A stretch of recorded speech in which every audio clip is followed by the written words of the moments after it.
começar a gravação, a gente já inicia, então. Vocês estão vendo a apresentação certinho aí? Todo mundo? Sim. Uhum. Maravilha. Só é começar a iniciar a gravação aqui, que ele está processando aí o pedido para gravar, eu já começo, senão ele grava faltando uma parte. Pronto, iniciando então a gravação. Então, dando sequência aí a nossa aula aí de aditivos zootécnicos, vamos falar um pouquinho dos probióticos, tá? Então, os probióticos, né, podem ser considerados ou definidos como micro-organismos vivos que, quando adicionados, né, em quantidades adequadas nas dietas animais, promovem benefícios aí à saúde animal. Então, pelo termo, né, o termo técnico aí, probióticos, quer dizer pró-vida, vem do grego. Então, probióticos é algo que ajude ou que melhore as condições aí de vida dos nossos animais. E esses probióticos aí podem estar relacionados, né, esse fator aí de probiótico, eles podem estar relacionados a substâncias aí que são secretadas, né, por esses micro-organismos, e isso pode auxiliar também nesses benefícios aí para a saúde, principalmente intestinal dos animais. Então, essa saúde pode ser beneficiada a partir da presença do micro-organismo, né, em suas propriedades, que nós vamos ver aí os mecanismos aí de ação, e também das substâncias aí que são secretadas por esses micro-organismos, produzindo aí substâncias que podem ser antibacterianas, antimicrobianas, e algumas substâncias, elas podem, inclusive, ser aproveitadas aí pelo organismo do animal como nutriente. Então, como probióticos, eu acho que a maioria de vocês, né, já deve ter ouvido falar assim no Yakult, né, é um exemplo aí de probiótico. Não usamos Yakult na nutrição animal, mas é um exemplo aí de probiótico, né, bastante comum na vida cotidiana. Então, a ideia, né, que se tem de probiótico é que você ingere aí um micro-organismo, tanto que na propaganda do Yakult se fala, o único que contém lactobacilos vivos, está até escrito aqui no rótulo do Yakult, lactobacilos vivos, né, do tipo Casei Shirota, e esses lactobacilos, eles têm aí efeitos benéficos aí para a sua microbiota aí intestinal, né, para a sua saúde intestinal. E os probióticos, de forma geral, eles podem ser compostos de uma cepa, né, de uma única cepa, ou de um conjunto aí de cepas dadas como benéficas. Então, não é incomum que a gente tenha aí probióticos aí compostos, né, de mais do que uma cepa. Na atualidade, já vem se trabalhando aí com produtos aí compostos, né, com blends aí de cepas aí probióticos, visando as relações entre esses micro-organismos e, consequentemente, seu maior benefício. Tá? Não quer dizer que a gente tenha que sempre trabalhar com blend, mas, de forma geral, a evolução aí dos probióticos hoje são aqueles produtos que contam aí com mais de um micro-organismo na sua composição. Então, a ideia, né, de probióticos, a ideia central dos probióticos é que esses micro-organismos benéficos, ao colonizar o trato gastrointestinal, eles excluam, né, possuem a capacidade aí de excluir, de competir aí com patógenos, né, com micro-organismos aí que sejam deletérios, que sejam patogênicos, favorecendo, então, a colonização por uma microbiota saudável, por uma microbiota aí que promova a saúde dos animais. Então, os mais comumente utilizados, né, os probióticos, eles são utilizados em várias espécies, mas eles são algumas cepas são mais utilizadas em determinadas espécies do que em outras. Então, de forma geral, né, para humanos, a gente tem um grande uso dos lactobacilos, do bifidobactérios e dos enterococos. Essa utilização dessas diferentes cepas aí está relacionada às características aí da microbiota intestinal dessas espécies, né? Então, os lactobacilos, bifidobacteriums e o enterococos são mais presentes aí como bactérias benéficas na microbiota humana, tá? Não quer dizer que não existam lactobacilos benéficos aí na microbiota, por exemplo, de aves, de suínos ou de ruminantes, mas, de forma geral, aqueles que têm mais características, a gente vai ver que essa população muda de configuração de acordo com a espécie, de acordo com a idade. Então, aquela microbiota que favorece mais aquela espécie é a mais escolhida aí como probiótico para aquela determinada espécie. Para ruminantes, né, o probiótico aí mais utilizado é o Saccharomyces cerevisiae, né, e para aves e suínos seriam os bacilos, os enterococos e também lactobacilos. Então, para um probiótico, né, para o probiótico poder ter uma ação ótima aí no organismo animal, né, existem algumas condições aí que esse probiótico tem que resistir ou tem que estar adaptado, porque a gente sabe que esse micro-organismo, para ele ter características aí de probiótico, ele precisa estar vivo e viável dentro do trato gastrointestinal. Então, ao passar, né, nas aves, pelo papo, pelo estômago, e chegar lá no trato gastrointestinal, existem mudanças aí nas condições aí desse ambiente, e isso, né, pode afetar a sobrevivência, né, a adaptação, né, a chegada com adaptação e com condições aí de sobreviver no trato gastrointestinal que podem prejudicar ou auxiliar esse micro-organismo. Então, essas condições aí importantes para o sucesso dessa colonização e, consequentemente, para os benefícios do uso de probióticos, seriam a capacidade, em primeiro lugar, né, a capacidade de sobrevivência da cepa, né, nas diferentes condições aí do trato gastrointestinal, principalmente quando a gente pensa em pH. Lembrando que no estômago, né, os animais têm um pH bem baixo, e quando o alimento acaba passando para a parte aí intestinal, do duodeno, jejum livre, esse pH se eleva. Então, essas cepas, elas têm que ser resistentes tanto em meio ácido quanto em meio básico. Então, isso é uma característica aí desejada, uma estabilidade, né? Uma capacidade de sobreviver e de se manter estável dessas cepas. Então, são condições aí, né? São necessidades aí para que a gente possa utilizar uma determinada classe aí de micro-organismos como probióticos. Outra característica, né, outra condição aí que esse micro-organismo vai enfrentar, né, que pode ser determinante no sucesso de sua colonização, também são as condições nutricionais do hospedeiro. Então, dependendo, né, da diversidade da dieta desses animais, pode haver uma maior ou menor sobrevivência dessas cepas no trato gastrointestinal aí dos monogástricos, tá?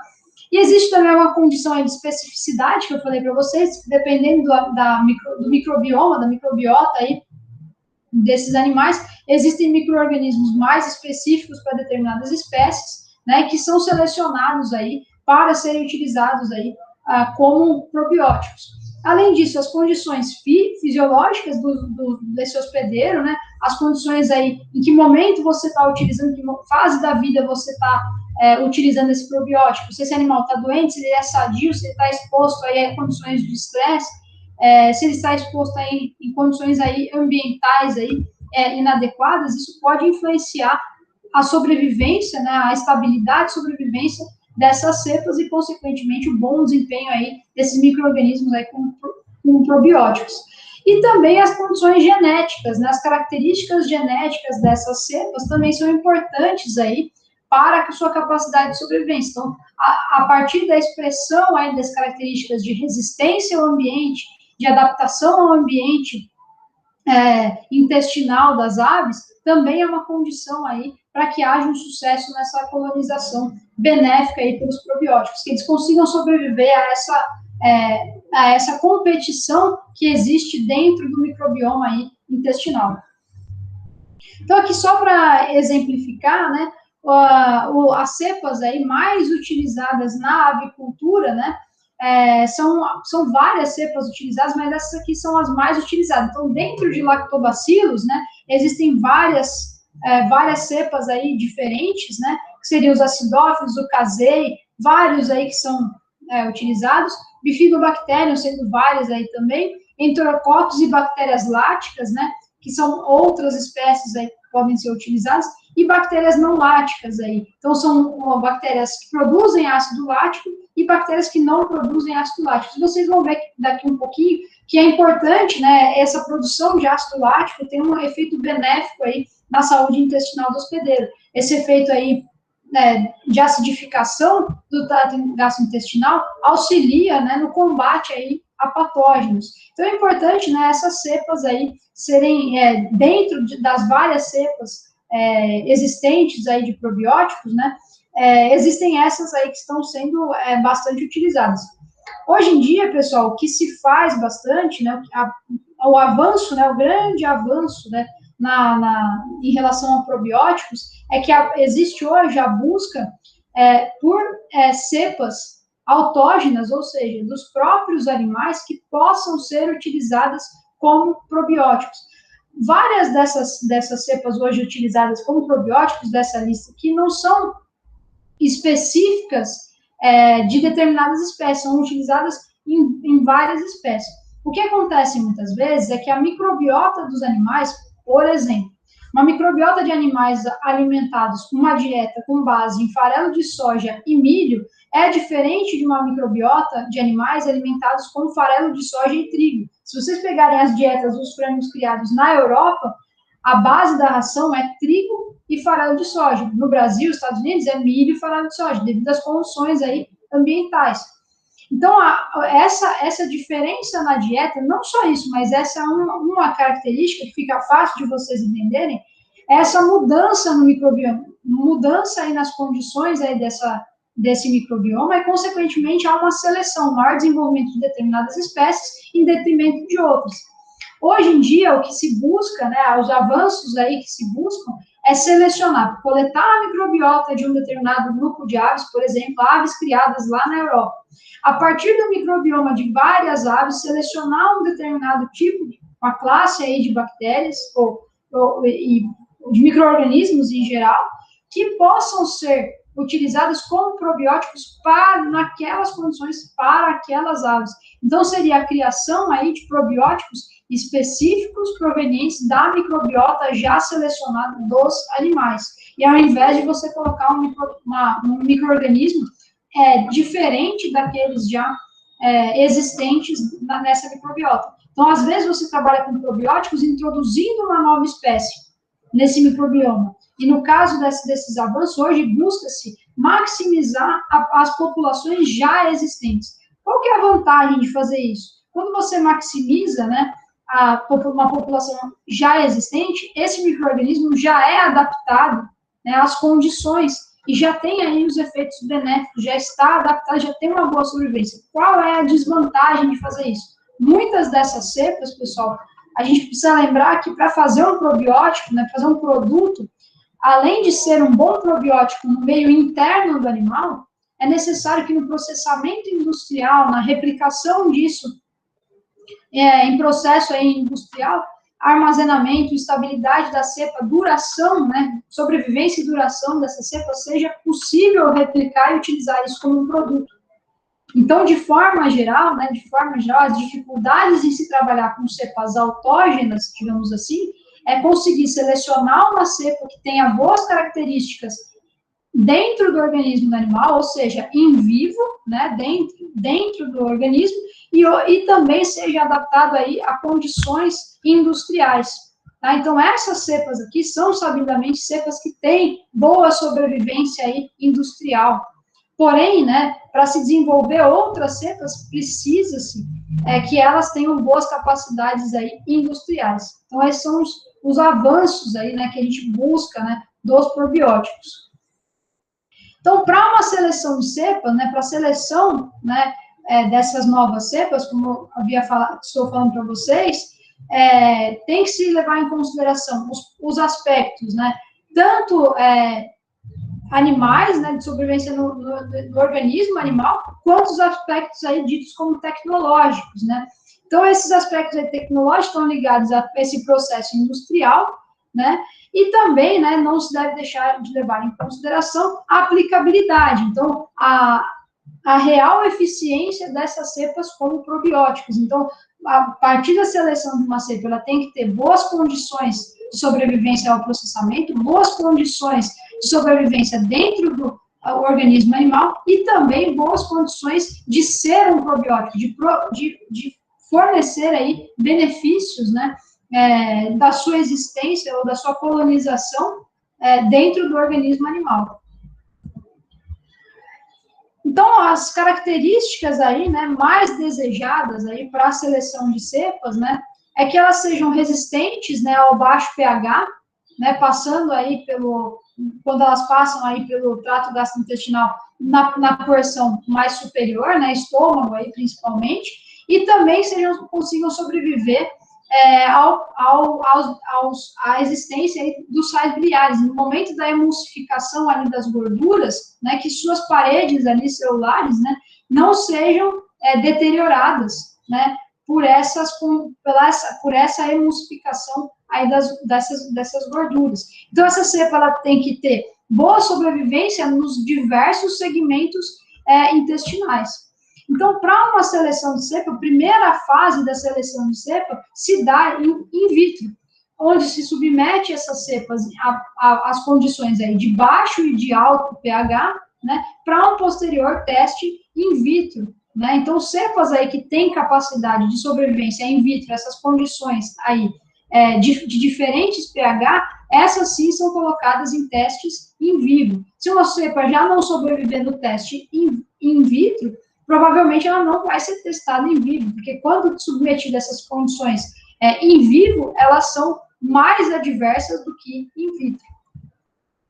Outra característica, né, de importante para a seleção de cepas é a sua capacidade de aderência ao epitélio intestinal. Então, um bom probiótico, né, ele tem que ter a capacidade de se aderir, de conseguir sobreviver, se aderir e se fixar ali no núcleo, né, que recobre a parede do trato gastrointestinal, e também conseguir se aderir às células do epitélio. Então, os probióticos, eles têm que ter capacidade de colonizar essas mucosas, de se multiplicar nessas condições, produzir ali metabólitos, e esses metabólitos poderem ser utilizados pelo organismo animal, ou ainda que possam servir como barreiras aí, ou como barreiras físicas aí, a aderência de patógenos no epitélio intestinal, ou também produzir substâncias que sejam aí deletérias às bactérias nocivas, as bactérias aí patogênicas. E essa aderência, né, ela é importante pelo seguinte: se as bactérias benéficas elas ficarem flutuantes ali na luz intestinal, muito provavelmente na hora da excreção ali, da passagem do alimento, né, da digesta ali por esse trato gastrointestinal, essas bactérias vão ser eliminadas. Então, não é interessante que elas fiquem ali flutuantes, mas sim que elas consigam se aderir, né, nessas paredes e consigam aí fazer as suas funções aí de exclusão competitiva, de produção aí de enzimas, produção aí de ácido lático, produção aí de metabólitos que façam com que haja aí uma proteção e uma imunoestimulação também do hospedeiro, né? Outra característica bastante importante é que no momento que essas bactérias, esses micro-organismos, eles se fazem sua aderência na parede intestinal, eles ocupam os sítios de ligação disponíveis. Então, à medida que eles ocupam, esse sítio de ligação fica indisponível para as patogênicas. Consequentemente, diminui a chance de colonização, né, aumenta-se a competição desses sítios, né, de bactérias aí benéficas versus aquelas chamadas de patogênicas. Outra característica para a seleção de cepas seria a capacidade aí de ter uma atividade antimicrobiana. Então, a capacidade aí de produzir essas substâncias, né, em quantidades satisfatórias, né, que possam proteger o organismo do animal contra esses patógenos, né, essas metabólitos aí sejam tóxicos às bactérias aí patogênicas e possam auxiliar, né, beneficiando aí o hospedeiro, tá? Os metabólitos aí mais desejados na produção seriam ácidos orgânicos, como, por exemplo, o ácido lático, o peróxido de hidrogênio, competindo aí, fazendo a oxidação aí, principalmente de radicais livres, e outros ácidos graxos aí voláteis, tá? Bactericinas e substâncias proteolíticas, então aí pensando na lise, né,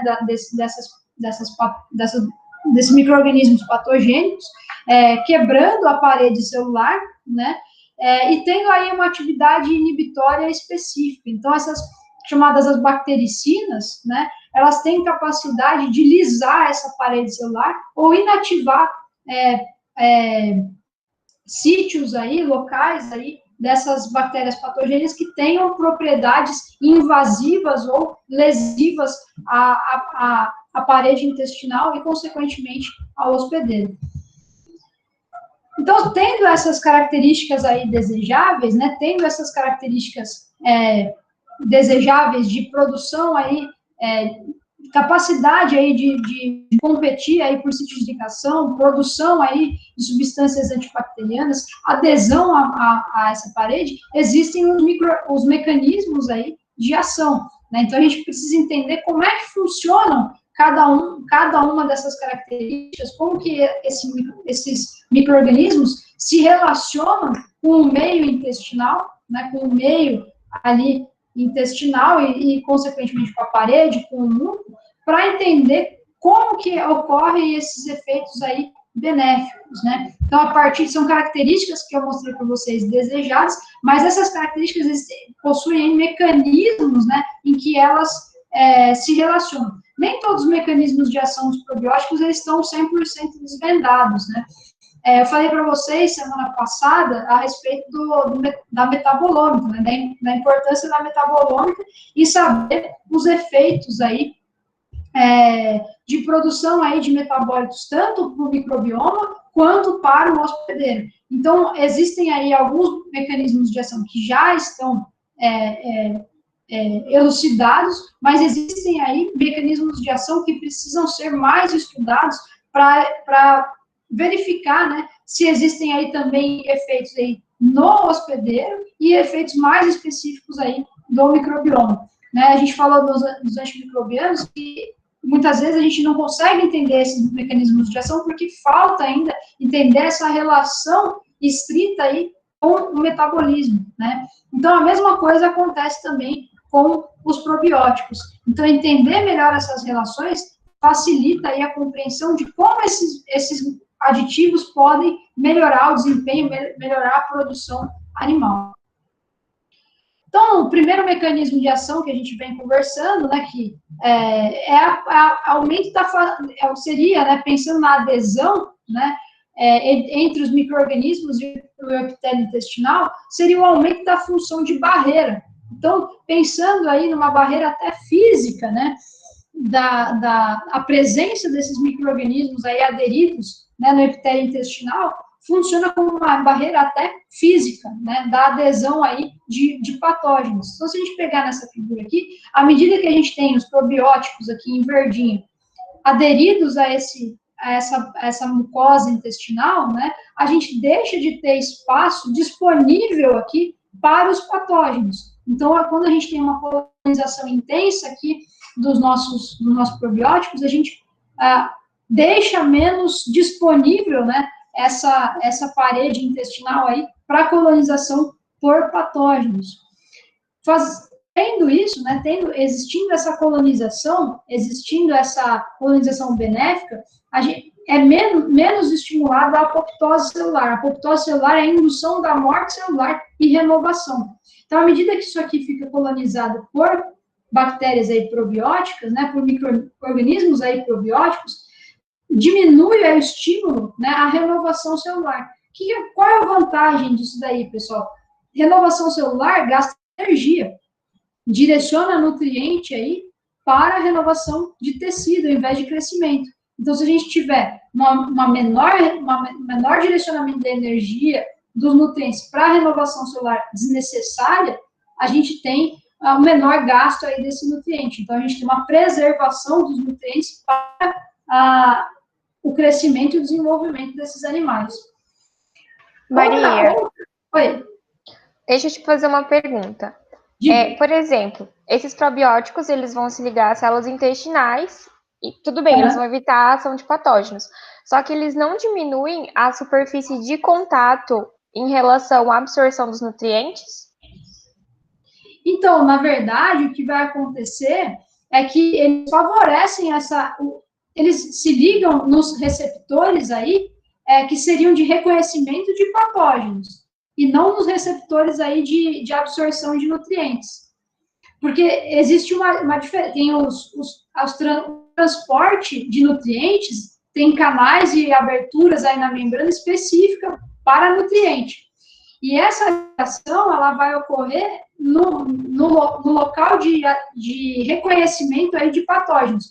Porque as bactérias, de forma geral, elas têm um mecanismo, o epitélio ele tem um mecanismo de reconhecimento de nutriente e ele tem um mecanismo aí de reconhecimento de bactéria. No momento que esse mecanismo de reconhecimento de bactéria ele é ativado por bactérias benéficas, a gente vai ver que tem uma resposta imune aí, o sistema imune ele é avisado que tem ali algo estranho, só que a indução que ele tem ali é uma indução de algo positivo. E essas bactérias aí, por exemplo, não produzem toxinas, não produzem ali uma resposta inflamatória de deleção dessa célula intestinal.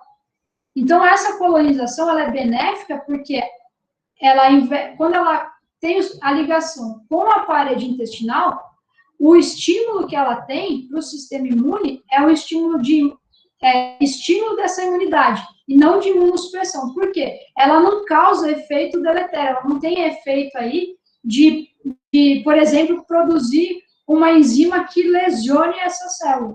Ela tem só o efeito de induzir ali a formação aí de um aumento, por exemplo, da fagocitose. Quando ela aumenta essa fagocitose, ela vai fagocitar quem? Aquelas que poderiam causar ali efeitos deletérios. Então, o que não é afetado nesse caso, o que fica protegido, são os sítios de ligação de bactéria, de micro-organismo, e não os sítios aí de transporte. Entendeu? Perfeito, Maria, obrigada. Nada. E aí, nesse caso, outro efeito que tem bastante a ver com isso, né, que dificulta a ação das patogênicas, é que no momento que tem uma ligação das bactérias benéficas com esses sítios aí de ligação, existe um estímulo para fazer uma polimerização do muco.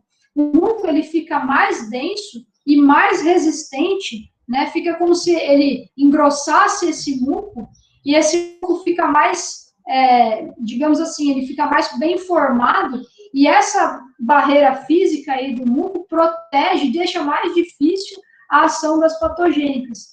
Então, no momento que uma patogênica, se tivesse um fluido, um muco aí que fosse sem forma, vamos dizer assim, acabaria facilmente se ligando com essas células intestinais, ali, com as vilosidades e com as criptas e com os vírus, e isso poderia causar ali lesões. Então, à medida que elas se ligam, há uma melhor distribuição aí, um aumento da densidade aí desse muco, que protege e forma uma barreira física aí contra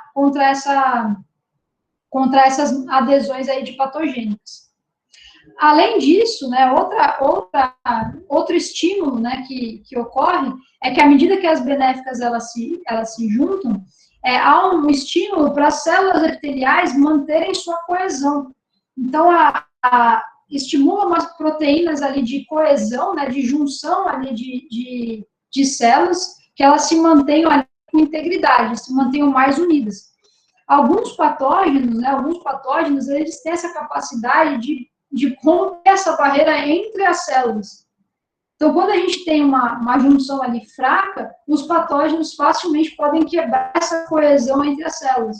Quando a gente tem os probióticos aí ligados, né, nesses sítios, há um estímulo a essas proteínas de coesão de membrana que dificultam essa entrada aí por quebra aí dessa coesão na membrana. Tá? Então, essa daí a função aí de aumento dessa barreira aí, há uma melhoria nessa barreira feita a partir das células aí da mucosa intestinal.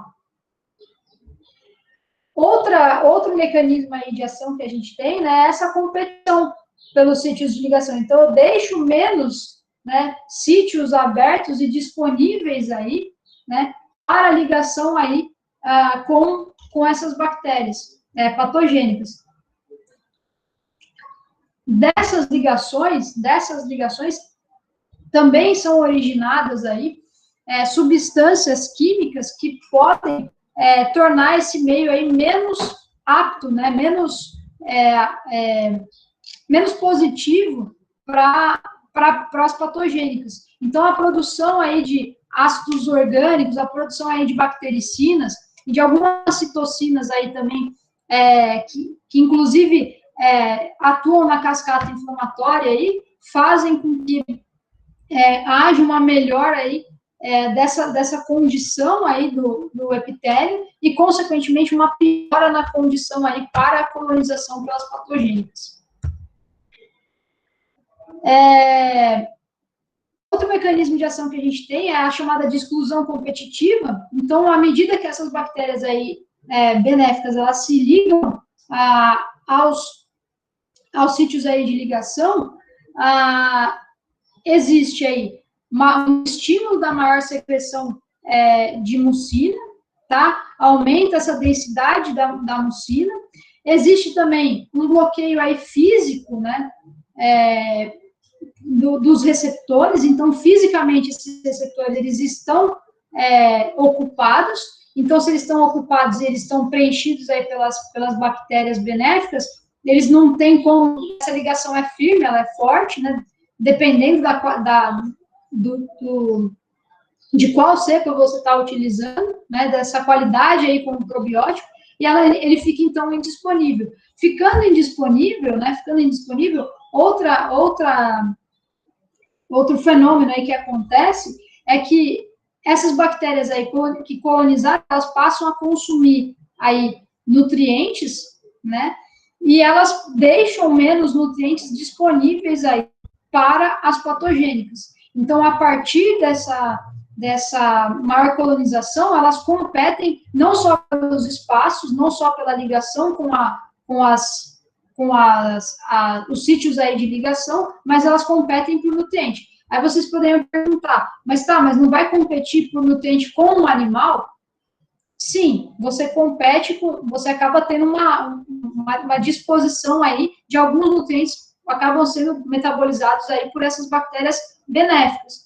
Porém, o que acontece é que, apesar delas terem uma utilização aí de nutrientes que podem ser disponibilizados para o animal, elas também produzem outros nutrientes que podem ser utilizados, como, por exemplo, alguns ácidos graxos aí, voláteis, podem ser absorvidos no intestino grosso, e isso pode ser utilizado. Além disso, muitas das bactérias, elas não competem pelos mesmos nutrientes com o hospedeiro. Elas precisam aí de nutrientes específicos, que a gente vai ver que, inclusive, essa característica de precisar de nutrientes específicos é explorada pelos pré-bióticos.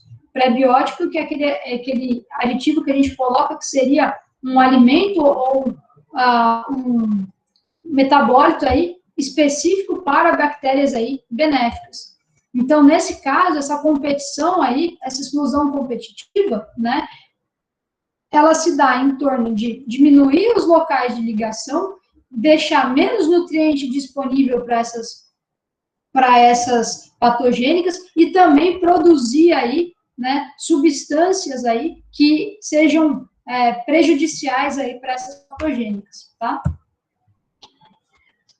Nesse sentido, né, de produzir aí substâncias aí que sejam prejudiciais às patogênicas, né, algumas dessas substâncias aí são ácidos graxos, ácidos orgânicos, aí principalmente o ácido acético e o ácido lático, né, que vão reduzir aí o pH do lumen intestinal, e essa redução de pH do lumen intestinal, ela é deletéria, principalmente para as bactérias gram-negativas, tá? Então, juntamente, né, com os ácidos graxos aí de cadeia curta, o ácido lático e o ácido acético, eles têm capacidade aí de destruir as membranas aí celulares das gram-negativas. Já as outras substâncias, que são as bactericinas, a lisina e também o ácido lático, têm maior efeito sobre as gram-positivas. E nesse sentido, né, é importante salientar que muitas bactérias aí que têm efeitos aí alimentares, aí, patógenos aí alimentares, como, por exemplo, salmonelas, campylobacter, né, essa bactericina e essa lisina, ácido lático, também favorecem aí uma competição, uma eliminação dessas bactérias aí alimentares. E essas substâncias, né, o modo de ação dessas substâncias é conhecido por principalmente formar aí poros e diminuir a coesão aí da parede celular dessas bactérias. Então, à medida que a gente tem uma alteração aí nesse equilíbrio do lúmen intestinal aí, com uma acidificação e a produção aí de substâncias como bactericinas, elas acabam prejudicando a parede celular das bactérias, das patogênicas, e, consequentemente, elas têm uma menor sobrevivência. Aí vocês poderiam perguntar, mas e a parede intestinal aí, a parede das bactérias aí benéficas, como é que fica nessa história? Se as bactérias produzem essas substâncias, né, de forma geral, essas substâncias produzidas aí, elas são específicas para combater outras bactérias, né, elas produzem essas substâncias não visando a combater a si próprias, mas sim as outros possíveis invasores. Então, à medida que elas produzem essas substâncias, elas estão querendo competir ali pelo seu alimento e destruir possíveis competidores. Então, por isso, né, que a gente tem essa ação aí das benéficas em detrimento das patogênicas. O que vocês podem ver é que tudo tem uma relação. Então, a produção de substâncias antimicrobianas, ela está intimamente relacionada com a exclusão competitiva, que também está intimamente relacionada com a competição aí por sítios de ligação, com a adesão aí no epitélio e no muco ali, a proteção ali física. Então, uma coisa não ocorre, né, independente da outra. Então, ao mesmo tempo que está acontecendo a adesão de uma bactéria com a parede intestinal, está existindo a competição aí pelo sítio de ligação, está existindo aí a produção aí de substâncias e, consequentemente, né, também está ocorrendo um estímulo aí do sistema imune. Então, todos esses mecanismos de ação, eles ocorrem concomitantemente. Como é que há o estímulo do sistema imune? Esse mecanismo de ação é muito interessante, porque como é que o organismo do animal, ele reconhece o que é patogênico e o que não é patogênico? Na superfície das células intestinais, existem estruturas aí chamadas as placas de Peyer, né? Essas placas de Peyer, elas são locais, né? São estruturas ali celulares, né? Conjuntos ali de receptores ali nas células que são que tem como função conseguir identificar aí possíveis patógenos, né? Quando essas placas de Peyer elas entram em contato com um micro-organismo, né? Os micro-organismos, de forma geral, e aí não específicas, sejam elas benéficas ou específicas, elas possuem, né, os chamados de pumps. Esses pumps aí, eles são receptores que não são estimulados só por patogênicas ou só por benéficas. Eles conseguem identificar na superfície desses micro-organismos estruturas comuns, né, de micro-organismos, de algo que é diferente, ali no meio ali luminal. Fazendo essa identificação daquilo que é diferente, né, daquilo que... Nossa, tem um baita pernilongo que querendo me pegar.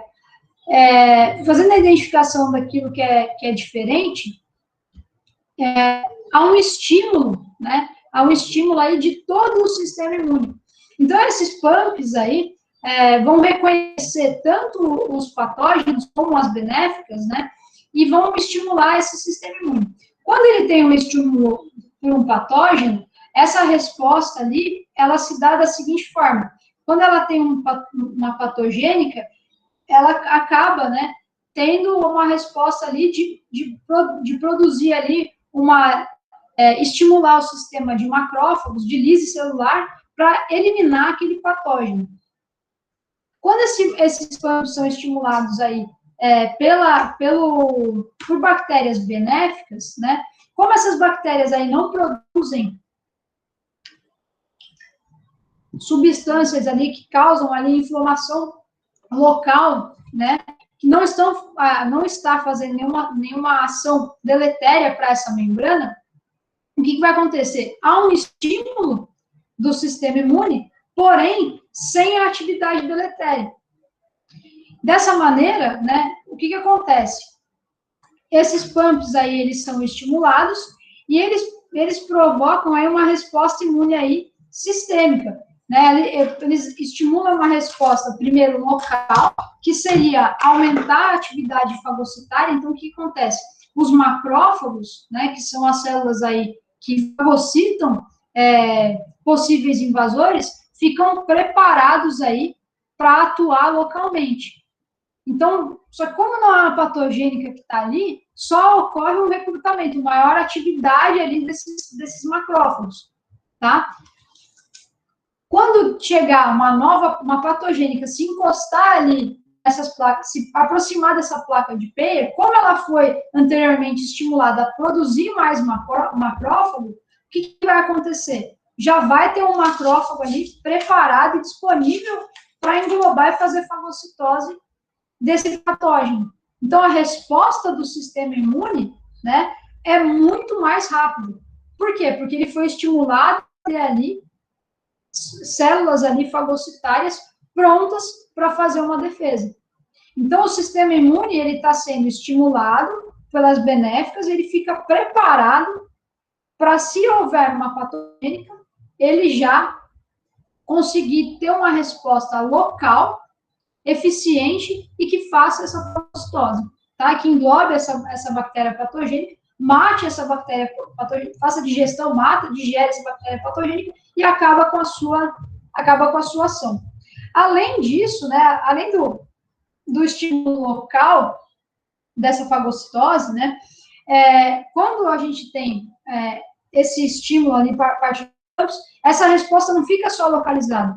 Essa resposta, ela é amplificada para todo o sistema imune do animal, e aí, através de mediadores químicos aí produzidos, né, há uma resposta imune sistêmica. Então, estimulou aqui as placas de Peyer, né? Quando há esse estímulo, além de fazer a resposta local, de aumentar os macrófagos, as substâncias produzidas por essa ligação, elas são interpretadas por todo o sistema imune, e aí na circulação, a partir da circulação desses mediadores aí químicos, há uma maior estimulação da produção aí de anticorpos, antes de anticorpos, a gente tem uma maior estimulação aí da atividade fagocitária em todo o organismo. Então, o que acontece com o organismo? Ele fica mais preparado, ou seja, tem mais células de defesas ali, aptas a atuar em frente a determinados patógenos, a invasão ali de patógenos. Além disso, mais do que isso, né, ainda existe a liberação aí das chamadas células dos linfócitos T, sendo que esses linfócitos T, estimulados através desses mediadores liberados pela ligação das bactérias benéficas com os PAMPs, vai ocorrer o quê? Quando há um estímulo da produção das células T através desses mediadores, essas células T, elas produzem, né, elas vão recrutar ali células B que vão produzir anticorpos. E esses anticorpos, eles vão ter ação local. Então, esses anticorpos aqui, eles podem ser liberados e podem se aderir nos possíveis invasores e neutralizar essa invasão. Como esse recrutamento também pode gerar, né, a produção de anticorpos aí sistêmicos. Então, aumenta uma produção local ali de anticorpos e também esse recrutamento, né, através dessas citocinas, desses mediadores químicos circulantes, há uma maior recrutamento aí de outras células B que podem produzir aí anticorpos aí sistêmicos. Outra ação é que toda essa estimulação aí desses mediadores químicos, né, toda a estimulação desses mediadores químicos, ela pode gerar aí um aumento dessa resposta imune sistêmica. Então, todo o organismo, né, a partir do momento que há uma interação entre a bactéria aí, entre o micro-organismo aí, benéfico e essa placa de Peyer, toda essa cascata aí imunológica, ela é desencadeada localmente, né, o ambiente é que fica mais preparado ao combate de um micro-organismo, e essa resposta, toda ela é amplificada de forma sistêmica. Então, o uso aí de probióticos, ele não tem uma ação apenas local, mas há uma estimulação do sistema imune, hoje, sistêmico. Hoje se fala, né, para algumas espécies, por exemplo, em cães e também em humanos, se fala que a utilização aí de probióticos favorece até os processos aí de combate aí a respostas imunes aí hiperrespostas imunes, por exemplo, alergias. Por que isso, pessoal? Porque quando esse organismo ele fica preparado, né, essa resposta aí que seria desencadeada para todo o organismo, a gente teria uma inflamação aí sistêmica, ela consegue ser combatida de forma local. Então, essa hiperestimulação, ela é evitada, né, por essa ação rápida, né, desses antígenos aí, e dessa capacidade aí fagocitária, e evita que se ocorra aí uma resposta inflamatória sistêmica que seria desencadeada aí por um patógeno, tá? Então, a adesão aí de um patógeno também gera resposta do sistema imune. Só que a partir do momento que a gente tem uma resposta, quando a gente tem uma estimulação patogênica, já começa uma atividade deletéria. A diferença da estimulação por uma bactéria benéfica é que não existe essa resposta aí deletéria, tá? Ela estimula, porém, sem ter os efeitos aí deletérios da presença de um patógeno. Tudo bem, pessoal? Muito confuso isso daí ou ficou claro para vocês? Ou mediano? Mais ou menos? Tá tranquilo, Maria, tranquilo. Tá, beleza? Então tá, então eu vou prosseguir aqui, pessoal. Então, eu falei para vocês bastante teoria, né, pessoal? Bastante teoria, bastante coisa de mecanismo de ação, parte de fisiologia, parte de imunologia. Mas eu acho que é importante a gente ver na prática, né? O que acontece, né, com a utilização aí de probióticos. Então, o que acontece na prática? Então, quando você utiliza um probiótico, né, existe a prevenção aí de doenças infecciosas. Então, a partir da competição aí pelos sítios de ligação e também pela produção aí de metabólitos aí antimicrobianos, a gente tem uma menor ação aí de colonização por patogênicos. Então, o que a gente observa aí nos trabalhos, né? Que os lactobacilos acidófilos e o Streptococcus faecium, eles vão impedir a colonização por Campylobacter e Salmonella. Então, um probiótico, né, demonstrado aí por esses autores, que continha lactobacilos acidófilos e Streptococcus faecium, tiveram efeitos benéficos no combate a bactérias aí que podem alterar a saúde do nosso consumidor. Então, o efeito do probiótico, a competição aí pela ligação aí, pela colonização do trato gastrointestinal, pode trazer benefícios aí para o hospedeiro e também para o nosso produto. Então, diminuindo a carga microbiana aí intestinal, né, diminuindo as salmonelas e campylobacter, a gente consegue garantir uma maior saúde, uma maior qualidade aí sanitária do nosso produto final, da carne, né, principalmente da carne aí de aves e de suínos. Outros resultados aí, né, que observados aí na literatura é que a produção de ácidos graxos e também ácidos graxos de cadeia curta, ácido lático e também bactericinas, né, favorece aí a redução aí de salmonelas. Então, esses autores aqui, eles encontraram, né, o Mila e o Van Immersel, que pesquisam muito nessa área aí de probióticos, né, encontraram que a partir da utilização aí de bacilos subtílicos que produz, né, que sabidamente produz ácido butírico, encontraram aí redução de salmonelas. E também o Lactobacillus salivares, né, produz aí bactericinas e foi observado uma redução aí de Campylobacter e também de bactérias gram-positivas. E aí aqui tem um gráfico, né, que é extraído aí de Pelicano, né, e seus colaboradores, que mostra, né, um estudo onde foi utilizado um probiótico, um blend aí de probióticos, né, um controle negativo, né, onde não existia na adição de nenhum produto aí com a função aí de evitar aí a colonização, e de um antibiótico, de um antimicrobiano. E aí aqui a gente tem a polonização aí do trato por E. coli, tá? Então, o nosso controle aí, o nosso padrão aí seria comparar sempre o antimicrobiano, né, com o efeito do probiótico. Então, a gente tem que, na dieta controle, em que não é utilizado nem o antimicrobiano, nem o probiótico, a gente tem uma maior colonização por E. coli, tá? E a gente observa que existe uma redução aí em relação a esse controle, tanto com o probiótico e com o antibiótico. Então, por que esse resultado é interessante, pessoal? Porque a gente sabe que o padrão é se utilizar antibiótico, antimicrobiano.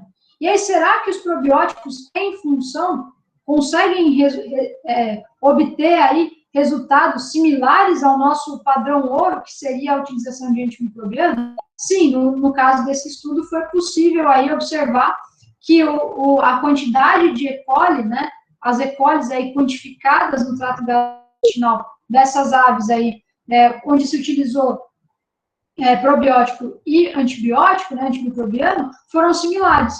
Então, a gente, nesse caso, é um indicativo que os probióticos podem substituir aí o antimicrobiano.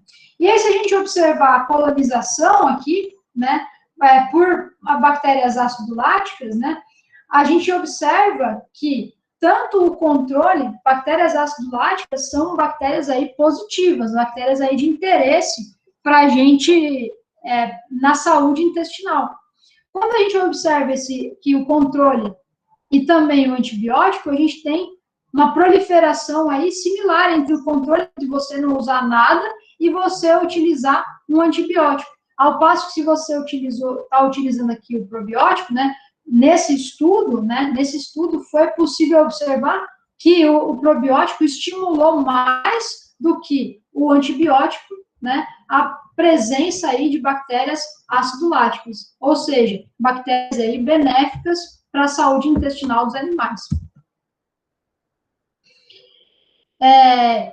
Outra aplicação, né, que eu falei para vocês, é que a gente espera que os probióticos, eles melhorem, né, a resposta imune, né, dos animais.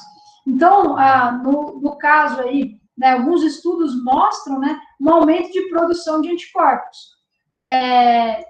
Esses autores aqui, né, Zuckfli, eles encontraram maior produção de anticorpos em frangos de corte, mesmo em situações de estresse térmico. Então, é interessante, a gente sabe que quando os animais estão em estresse, seja estresse térmico, seja estresse de forma geral, há uma redução aí da imunidade. A gente sabe que o estresse é imunossupressor.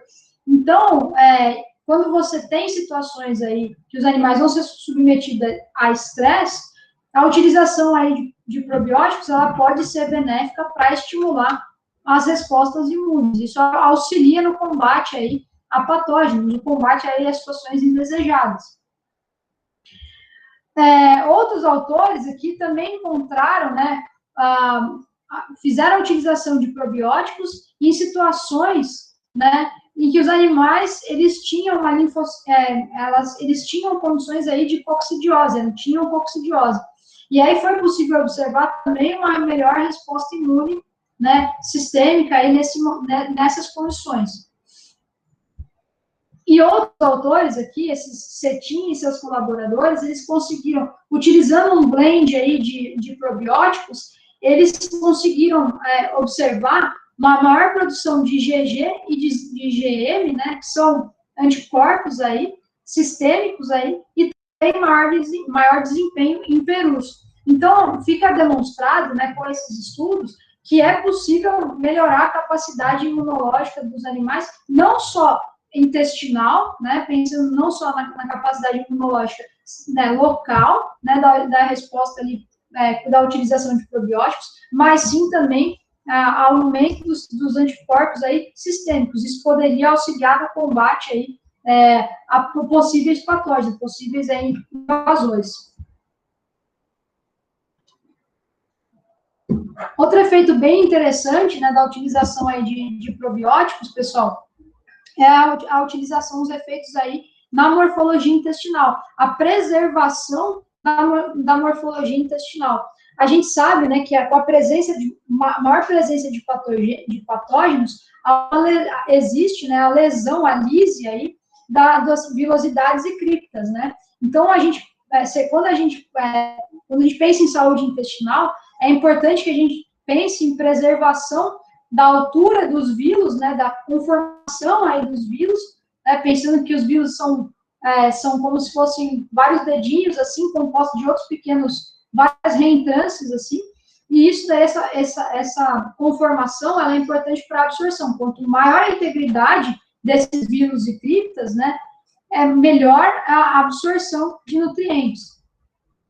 E aí foi demonstrado, né, por alguns autores, bons resultados aí sobre a morfologia intestinal. Então, esses autores aqui, Bay e seus colaboradores, utilizando aí lactobacilos, né, observaram desempenho até superior aos antimicrobianos devido à preservação aí da altura de vilos e profundidade de criptas. Isso implicando, né, maior absorção de nutrientes, um turnover de células menor em resposta aí à inflamação ou proliferação de patógenos e também, né, uma maior produção aí de enzimas digestivas, maior aproveitamento aí dos nutrientes.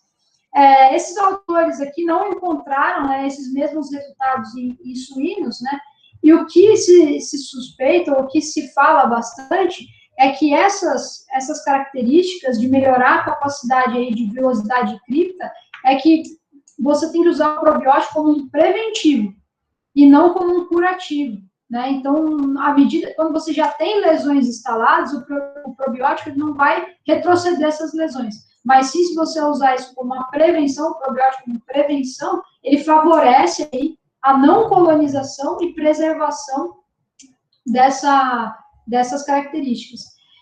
E o Pelicano, né, aquele mesmo autor do estudo anterior que eu mostrei para vocês, ele fez um estudo aí de microscopia óptica, né, de vilosidade e cripta, e é sabido que o padrão, né, das vilosidades, quanto mais reentrância, quanto mais zigue-zague tiver nessa disposição aí desses vilos e criptas, melhor para aumento da superfície de absorção. Então, a superfície de contato, a superfície de absorção ali, quanto maior for, quanto mais velocidade cripta, quanto mais reentrância tiver, melhor é para a absorção. E aí ele mostrando né, nos seus estudos, ele observou que houve, né, um melhor padrão aí desses zigue-zague, dessas reentrâncias aí das vilosidades intestinais. Pensando nisso, né, sobre a morfologia intestinal, né, como eu falei para vocês, é notado, né, que os probióticos auxiliam nessa manutenção da integridade, e esses autores aqui, né, o Oldrasky aqui, eles observaram que a vantagem da utilização dos probióticos, né, é que muitas vezes até é dito como um efeito benéfico dos antimicrobianos de um estreitamento da parede intestinal, né? E esse estreitamento, até falei isso para vocês na aula passada, pode favorecer o transporte aí, a entrada de nutrientes nas células.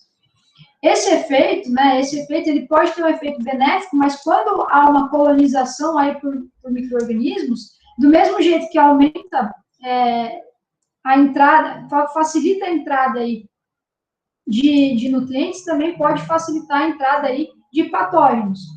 Então, esses autores, né, o Oldrasky aqui, fala que a vantagem de se utilizar probióticos é que você consegue ter uma manutenção de uma espessura de parede aí adequada, né,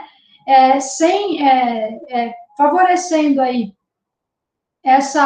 a integridade, né, dessas células intestinais, sem que haja comprometimento aí da absorção. Então, ele consegue manter uma parede íntegra, uma parede mais grossa, porém mais eficiente do que com a utilização de antimicrobianos. Isso é o que esses autores aqui falam. E, em função disso, né, em função dessa manutenção da morfologia intestinal, para suínos é bastante interessante, né? Em relação que em suínos existe um grande problema de diarreia nos leitões, principalmente no momento da desmama. Então, quando você consegue utilizar alguma estratégia, né, que favoreça, né, a morfologia intestinal, mesmo em momentos que a gente sabe, que são sabidos aí como momentos de que o animal é submetido a um estresse, e consequentemente ele tem perda de peso, ele pode ter uma diarreia severa, e isso pode causar, além da perda de peso, até mortalidade. A utilização de um probiótico, ela beneficia, ela auxilia na manutenção aí dessa integridade, tá? Então, essas são características aí desejadas. E aí, aqui tá o estudo lá do Pelicano, né, que mostra, né, as figuras aqui, as fotos da microscopia óptica, né, falando que a explicação dele é exatamente em relação a a questão do zigue-zague. Então, aqui nessa foto, vocês podem ver que são mais retas as reentrâncias. Tem reentrâncias? Sim, tem reentrâncias entre elas. Só que você consegue identificar aqui locais onde são mais retos esses espaços aí entre vilosidades e criptas. E aí, aqui seria no antibiótico, que é bem reto, na dieta controle, que também é reto, aqui a gente seria pensando num fluxo aqui do nutriente mais reto, e no probiótico, essas reentrâncias são mais acentuadas aqui, seguindo essas setas. Então, o que ele fala, né, é que esse padrão aí de zigue-zague, ele é benéfico e aumenta aí a superfície de contato do alimento, né, dos nutrientes, com os receptores aí para absorção dos nutrientes. E aí ele mostra aqui, né, em relação as vilosidades aí, a altura de vilosidades, ele mostra que quando você avalia, né, o antibiótico, o controle e o probiótico tem uma maior altura aí de vilo, né? Então, demonstra isso, essa maior superfície de contato. E, do mesmo modo, né, quando ele demonstra, né, na profundidade de cripta, demonstra aí que o controle e o antibiótico possuem aí uma menor profundidade de cripta. Então, se você juntar a profundidade de cripta e a altura de vilo, né, pensando, você tem menor superfície de contato, né? Se você tem uma redução da altura e redução da profundidade, essa superfície de contato fica prejudicada. Então, o que ele conclui é que o benefício aí, né, de utilizar a Lactobacillus sakei aqui, que foi o produto que ele tinha utilizado aí nos estudos, é que a morfologia intestinal, ela fica mais preservada, quando são utilizados esses probióticos, o que pode trazer efeitos aí benéficos para os animais, principalmente no aproveitamento aí de nutrientes. Aqui nessa foto aqui, né, tá a foto antes era a microscopia óptica, e essa aqui é a microscopia comum, né, corante hematoxilina e eosina, esses dois aí.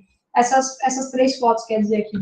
Então, aqui seria o antibiótico, então a gente vê que tem essas estruturas aqui, elas estão menos preservadas quando em relação ao probiótico. Se vocês olharem aqui, é muito mais definido, e aqui, no caso, né, tanto no antibiótico também como no controle, a estrutura, né, essa estrutura de vírus e criptos, ela fica mais deteriorada, tá? Então, ele demonstra, assim, né, essa preservação aí da arquitetura e da morfologia do intestino.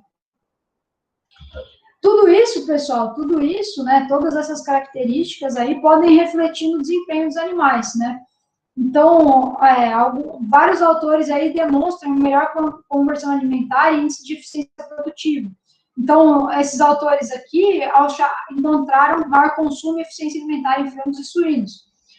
Também acharam maior atividade de protease e amilase, o que demonstra maior aproveitamento de nutrientes. E em suínos, como eu falei para vocês, esses efeitos aí dos probióticos é mais pronunciado nas idades iniciais. Por quê, pessoal? Porque é a idade onde há o maior desafio para essa espécie, né? Então, quanto maior o desafio, maior esse efeito esse efeito benéfico aí da manutenção aí da arquitetura, principalmente da arquitetura aí do epitélio intestinal. Outros autores, né, eles relacionam, né, a utilização aí de probióticos, né, com a colesterol, né, menor colesterol total, LDL e LDL. Sendo que, quando comparado aí com antibióticos, né, os antibióticos, eles parecem influenciar em uma chamada de adiposidade. O que é essa adiposidade? É uma adiposidade. É uma maior absorção aí dos lipídios aí, né, de lipídios de lipídios de cadeia mais longa, né, que seriam os lipídios aí do colesterol, tá? E isso daí pode se depositar aí como colesterol, aí ficar circulante e se depositar aí como colesterol. Então, os antibióticos parecem, por essas lesões aí na membrana intestinal, né, por essa não tanta manutenção aí da integridade das vilosidades das criptas, pode favorecer aí a entrada, né, a maior adiposidade, a entrada aí dessas moléculas aí de cadeia mais longa, uma maior absorção disso, e isso tem efeitos aí de aumento de colesterol. E esses autores aqui demonstraram, né, utilizando um blend aí de 12 probióticos, uma menor deposição aí de gordura subcutânea. A gente sabe que gordura subcutânea, para frangos, né, não é uma característica muito desejada. Por quê?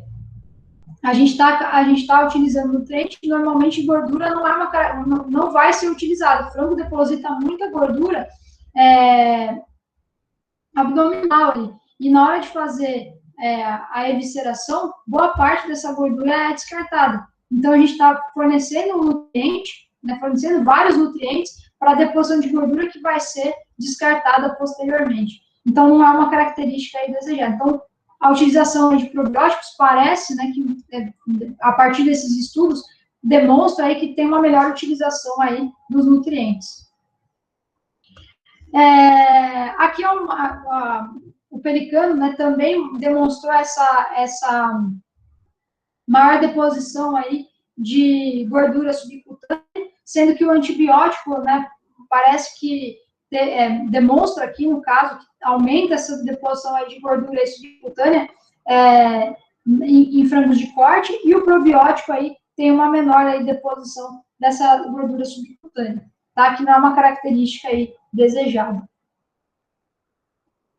E para suínos, pessoal, de forma geral, ele tem um compilado aí do Zimmerman, né, de 2016, que mostra aí, né, que demonstra exatamente que para animais, né, mais jovens, né, o efeito aí, né, de probióticos parece ser mais acentuado. Se você vê o ganho de peso, né, aqui são as diferenças, né, entre as médias, tá?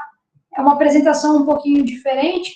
Aqui a diferença entre as médias é que o intervalo, né, de confiança entre essas diferenças. Então, se você olhar até 18 quilos, né, da desmama até 18 quilos, a gente tem 35,6, né, de diferença aí. Quanto maior a idade, menor essa diferença entre as médias, tá? Então, isso é em gramas por dia. Então, no caso aqui, né, ele ganha 35,6, quase 36 gramas por dia, em média, né?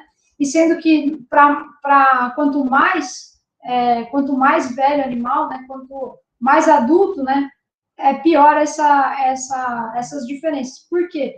O que demonstra, né, que, como eu falei para vocês, em condições mais adversas, né, os suínos, os probióticos, né, em suínos, parecem ter mais efeito. Então, ele não, quando já tem um efeito, uma lesão aí no trato na parede do trato gastrointestinal, nas mucosidades e criptas, a gente não tem uma ação, não um efeito curativo, mas sim um efeito, digamos, preventivo.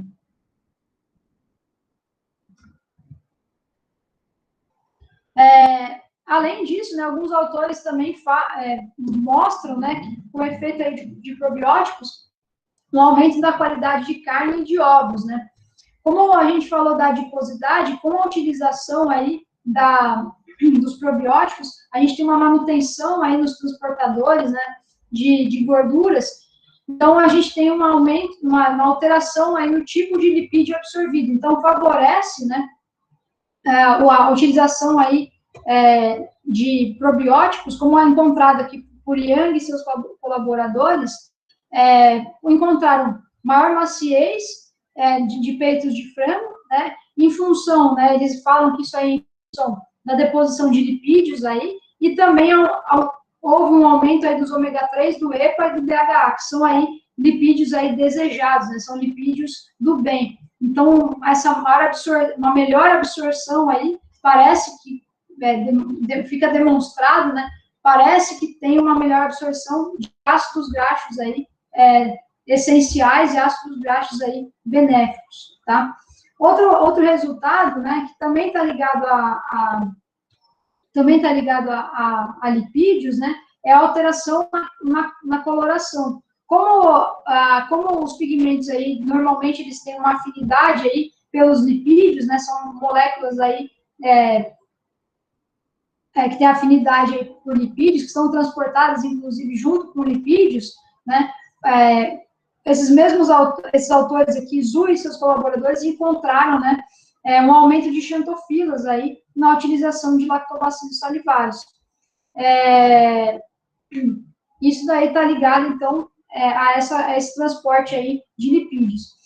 E também, né, Crow e seus colaboradores encontraram aí um maior aumento na produção e também na qualidade de ovos, né? Então, uma melhor utilização de forma geral aí de nutrientes, né, aumentando a qualidade de casca e também a qualidade sanitária aí dos ovos. Então, esses são vários exemplos na prática aí do que a gente tem hoje da utilização de probióticos, né? E a gente vê, notado já, que os probióticos aí têm efeitos benéficos aí na saúde dos animais. A gente nota aí que existem diversos autores, né, uma infinidade aí de trabalhos com probióticos que mostram aí bons resultados aí da utilização de probióticos. Porém, o que acontece é que a gente tem resultados bastante variados, né, e a gente tem a utilização aí das mais diversas cepas. Então, qual que é a lacuna de conhecimento? O que precisa ser feito para deixar os resultados mais, digamos assim, mais assertivos, né? O que se precisa fazer são estudos aí que compilem esses dados e consigam separar a utilização, por exemplo, de blend, a utilização de cepas sozinhas, só uma única cepa. Quais as cepas, em quais condições? Porque a gente encontra muitos trabalhos, resultados muito benéficos, só que bastante variados esses resultados. Então, quando a gente tem essa variação, fica difícil a gente conseguir compilar aí esses efeitos e falar quais as melhores cepas para determinada idade, quais cepas, qual blend de cepas a gente recomendado para determinada categoria, em qual situação de estresse térmico, dependendo, um blend para estresse térmico, outro blend para condições aí ambientais mais controladas, um blend para animais mais jovens, um blend para animais mais adultos. Essas são as lacunas aí que a gente precisaria preencher, devido a uma enorme quantidade aí, uma exploração bastante grande aí de probióticos na alimentação aí de monogástricos, a gente tem dificuldade aí em compilar esses resultados, né, e conseguir fazer inferências aí bastante assertivas, né, mais assertivas. Tudo bem, pessoal, até aqui de probióticos? Tudo bem, Maria. Beleza? Beleza, Maria. Então, beleza. Deixa eu só ver um negócio aqui, rapidinho, eu vou ter que olhar meu celular aqui, porque como eu estou dando disciplina na agronomia, tem um monte de gente perguntando aqui de prova, e aí eu preciso ver se não é nenhum problema em função das avaliações e também do sistema aqui. Não é nada de importante. Que eu posso deixar isso daí tudo para depois. Então tá, pessoal. Então vamos falar um pouquinho agora de prebióticos. Então eu falei para vocês, né, que os probióticos são os micro-organismos, né, que a gente pode adicionar nas dietas, né, sendo que esses devem estar vivos e ser viáveis, né, da sua utilização. Agora, os pré-bióticos, né, então os pré-bióticos são ingredientes aí que não são utilizados pelo animal e que sim são utilizados pelas bactérias ou probióticas, se você adicionou na dieta, ou também por bactérias comensais, que podem causar, então, aí, benefícios ao hospedeiro. Então, você modula essa resposta, né, na composição da microbiota, ou modula a produção aí de metabólitos a partir da utilização aí desses prebióticos, e, consequentemente, você tem um aumento aí das atividades aí antimicrobianas, você tem um aumento das atividades aí benéficas dessa microbiota, ou então da sua microbiota aí comensal, ou do seu probiótico. Então, é como se a gente fornecesse, né, o alimento, né, o probiótico, como se a gente fornecesse o alimento para a nossa microbiota benéfica, seja ela uma microbiota comensal, ou seja ela uma microbiota adicionada aí a partir de um probiótico.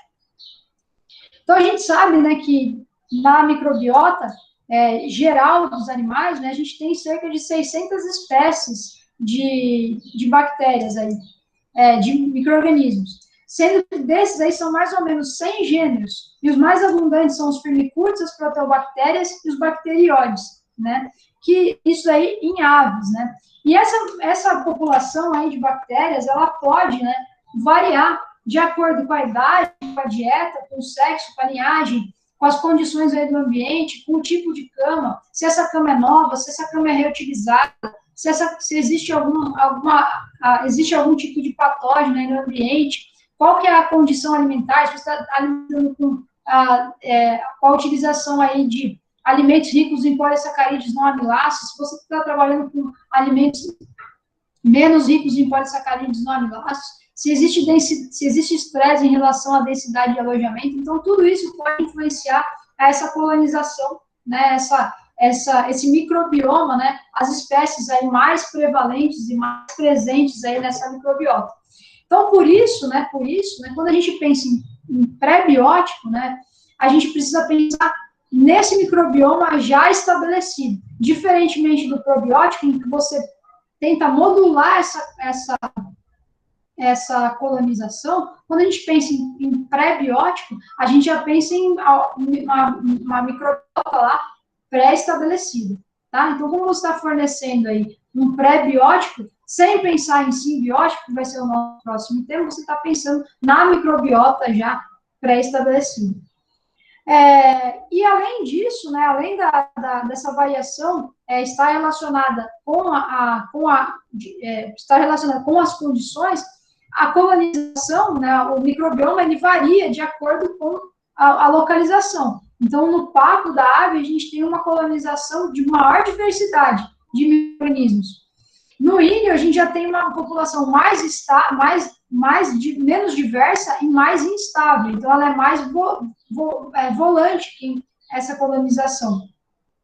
O seco é a estrutura com maior densidade. Então, tem mais micro-organismos ali por unidade de tamanho ali desse seco. E quanto mais velho esse animal, né, é mais variável. Então, animais adultos têm uma maior variabilidade ali nessa microbiota.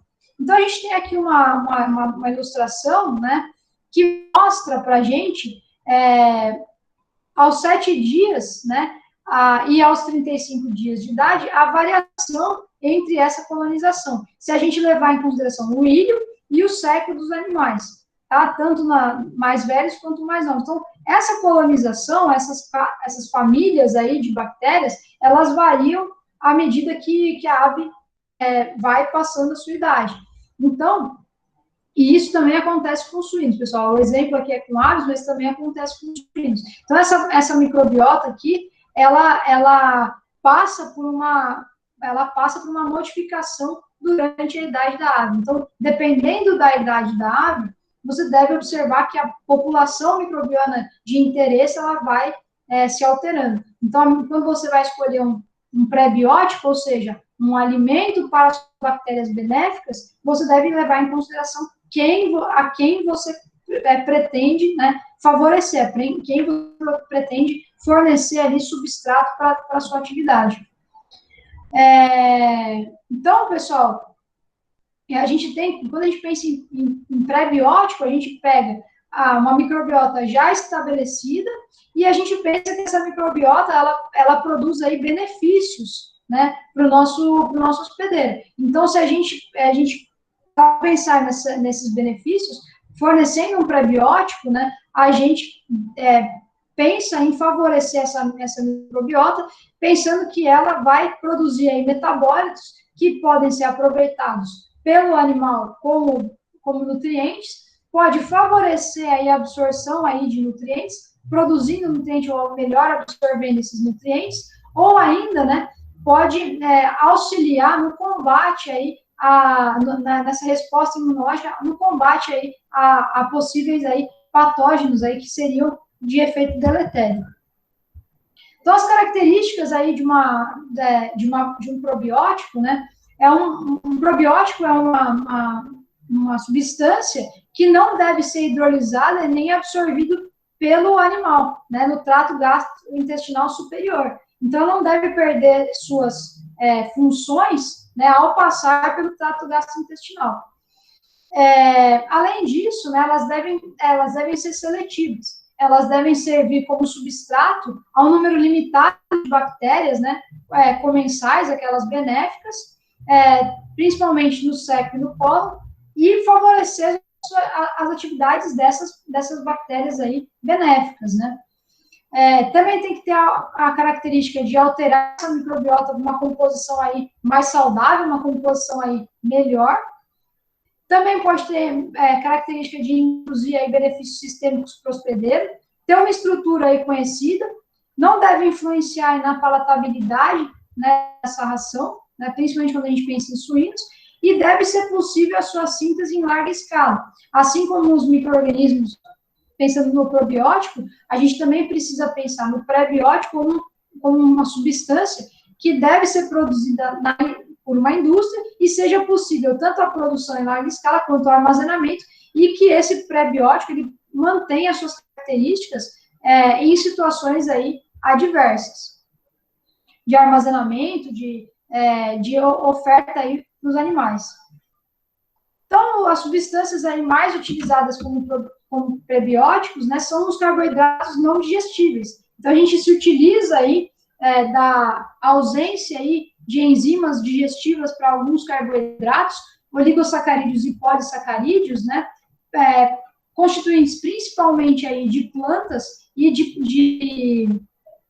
de paredes de células aí microbianas, né, que o animal não possui aí enzimas necessárias aí para sua quebra, por exemplo, celulases de forma geral, e que essas substâncias consigam ser metabolizadas aí por esses micro-organismos da microbiota intestinal.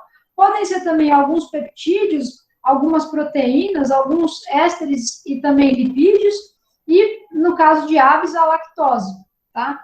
Mas, de forma geral, os mais utilizados aí são carboidratos aí não digestíveis, os oligosacarídeos e os polissacarídeos.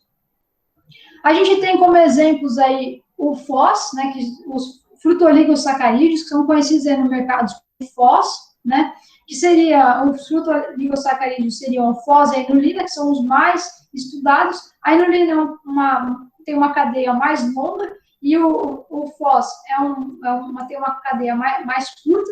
Eles não conseguem ser hidrolisados aí por enzimas digestivas, tanto dos mamíferos quanto das aves, e quando eles chegam lá ao cólon, né, o seco e o cólon das aves e dos mamíferos, eles podem ser fermentados por essas bactérias aí, fermentadoras ali presentes no cólon e no seco. Nos suínos, eles são bastante utilizados pelos bifidobactérios. Eles não vão produzir CO2, eles não produzem ácido butírico propiônico, mas eles produzem ácido acético e ácido lático. Então, aqui, características aí de acidificação, né, do trato gastrointestinal. Então, além de servir ali como substrato ali para os micro-organismos, a produção a partir dessas substâncias que fazem a acidificação, favorecendo o quê? Favorecendo a ação antimicrobiana dos bifidobactérios aí. Nas aves, esses fós podem ser utilizados aí pelos lactobacilos, né, e a gente observa, né, esses autores aqui, observa uma redução, um efeito aí benéfico da redução de Clostridium perfringens e também de bactérias do gênero E. coli. Então, aí são os FOS, né, os frutoligosacarídeos então, podem ser utilizados tanto em suínos quanto em aves pela sua microbiota e com efeitos aí positivos. A gente tem também os manano-oligosacarídeos, que são os MOS, né? Então, os maiores representantes aí dos pré-bióticos e probióticos, pessoal, se você falar na indústria, é MOS e FOS. Tá? Quando vocês ouvirem assim, MOS e FOS são pré-bióticos. Os MOS são obtidos aí da parede celular da levedura Saccharomyces cerevisiae, e esses manano-oligosacarídeos, na sua composição, eles são proteínas, e aí essas proteínas aí na sua composição das proteínas, tem aminoácidos, a serina, a treonina, o asparato e o ácido glutâmico. Por que os animais não conseguem degradar? Porque os animais não produzem as enzimas mananases. E já as bactérias, principalmente os bacterióides, os bacilos, né, e os clostrídeos, eles possuem aí as mananases. E aí produzem aí mananas, que são moléculas aí bastante utilizadas por essas bactérias aí para a produção de energia de seus substratos aí de uso por essas células bacterianas. A manose também tem a ação de inibir bactérias patogênicas. A manose, quando ela entra em contato aí com as fímbrias das bactérias patogênicas, são estruturas aí de aderência, né? As fímbrias são como se fossem os tentáculos das bactérias, que são as estruturas que entram em contato com a superfície aí da membrana intestinal, das células aí intestinais, e fazem a adesão. A manose, o que ela faz? Ela tem a capacidade de grudar nessas fibras e inutilizar essas fibras. Em vez desses tentáculos aí ficarem disponíveis para se aderir nas células do epitélio, elas ficam como se fossem coladas e tampadas assim, e elas acabam não conseguindo fazer essa adesão. Então, quando você tem as fibras, para elas terem uma ação, elas precisam estar livres e elas precisam ter esse efeito aí de tentáculos. Só que quando elas estão agregadas e juntas, elas não têm como se aderir lá nos sítios de ligação. E isso acaba sendo um efeito aí benéfico da manose. Além dela servir como substrato para bactérias, ela pode se ligar nessas fibras e inibir a sua ação. Também é observado aí uma modulação na morfologia intestinal e também imunomodulação, devido aí ao aumento da produção de mucina, preservação da altura dos vírus e também da profundidade de criptas. Então, ela também pode estimular através do seu contato ali com essa parede intestinal, ela pode estimular a produção ali, né, de mucina, do muco, a integridade do muco, e também auxiliar na preservação aí dessa integridade intestinal. Então, aí os mecanismos de ação dos prebióticos, né? A gente tem um balanço adequado aí na microbiota intestinal, então ela favorece aí ela favorece a proliferação aí de bactérias benéficas, inibindo aí os patógenos. Então, a gente tem um aumento da população benéfica em detrimento aí da população aí patogênica. Então, por ser específico, né, os prebióticos sendo específicos aí, substratos para essas bactérias benéficas, acaba favorecendo aí, fornecendo aí esse substrato que favoreça esse desenvolvimento aí dessas comensais, desses benéficos, e, consequentemente, há uma redução aí da proliferação aí de patogênicas. Pensando naquele mecanismo de exclusão competitiva, pensando que na adesão aí dessas bactérias benéficas aí, presentes lá nessa microbiota, com as células intestinais. Também existe o efeito aí de redução do pH.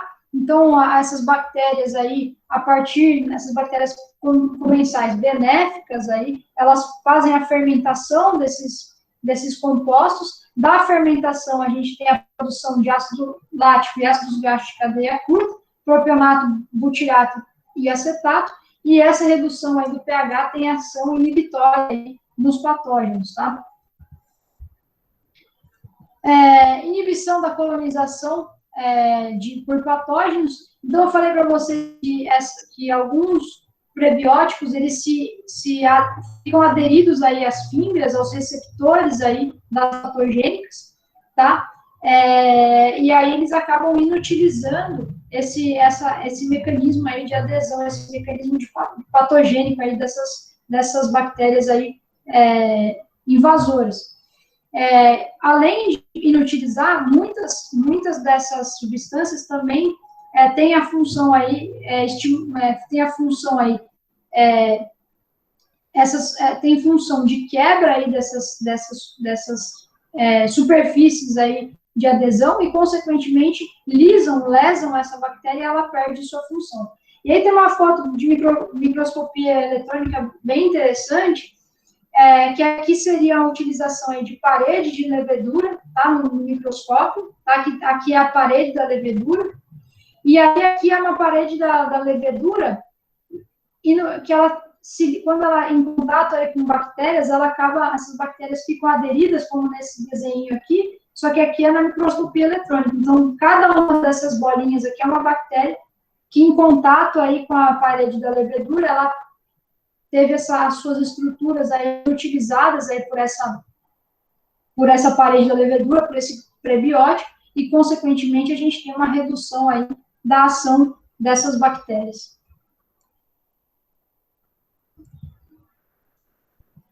Também, como eu falei para vocês, a produção de ácidos graxos de cadeia curta, né? A gente tem, quando esse ácido graxo de cadeia curta, ele pode ser utilizado aí para a produção de energia, ele pode ser utilizado na regulação metabólica, fazendo parte aí do sistema de modulação, tá?